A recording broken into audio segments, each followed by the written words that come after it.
Calcutta press ক্লাবের সামনে আজকে আমরা দাঁড়িয়ে আছি। সামনে রয়েছে আমাদের অতীনবাবুকে আপনারা চিনতেই পাচ্ছেন, অতীন্দ্র ঘোষ মহাশয়, সঙ্গে সোশ্যাল ওয়ার্কার অমিত সেনগুপ্ত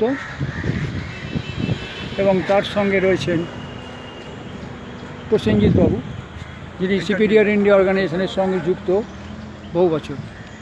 তো আজকে ওনার কাছ থেকে শুনে নেব কিছু কথা, আজকের মূলত অবাধ নির্বাচনের লক্ষ্যে কিছু কথা অবশ্যই, কারণ আমাদের অন্তিমে চলে এসেছে আর কিছুদিন পরেই নির্বাচন।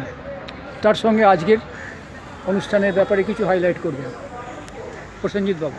নমস্কার। আজ আমরা এসেছিলাম এনআইসি ডাকে সিপিডিআর হিউম্যান রাইটসের তরফ থেকে আমরা একটি ছোটো অনুষ্ঠান অ্যাটেন্ড করলাম। তো তাতে আমাদের কোনো দলের নির্বিশেষে, কোনো রুলিং দল হোক বা কোনো পার্টির নির্বিশেষে আমরা এসে যে প্রতিবন্ধীদের বিরুদ্ধে তারা যে এই অনাচার হচ্ছে, যে 1000 টাকা ভাতা এখনও পর্যন্ত তারা দিয়ে যাচ্ছে, এটা সব জায়গায় তো এরকম ছিল না। সেটা যদি একটু বাড়ে তাতে তাদেরও উপকার হয়, তার বিরুদ্ধেই আমরা আজকে এসেছিলাম প্রেস ক্লাবে।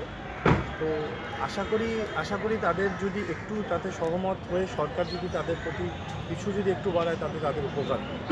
এটার জন্যই আমরা আজ এখানে এসেছিলাম প্রেস ক্লাবে। তো আমার সাথে দাদারা আছেন, দাদারা নিশ্চয়ই অনেক কিছু বললো। তো সবই প্রত্যেকটা কথাই দরকারি। তো আমরা এটাই চাইছি যে তাদের যাতে কিছু উপকার আমরা করতে পারি। ধন্যবাদ। অসংখ্য ধন্যবাদ প্রসেনজিৎ বাবুকে। তার সঙ্গে ধন্যবাদ দিচ্ছি আমাদের অমিত বাবুকে, অমিত সেনগুপ্ত মহাশয়কে, পুরনো সোশ্যাল ওয়ার্কার। বয়স বেড়ে গেলেও জোশটা এখনও আছে এবং এখনও তিনি মোটামুটিভাবে যদি বলি আপনাদের অবাক হয়ে যাবেন, ঘন্টাটাতে বক্তব্য রাখতে পারবেন খুব অনায়াসে।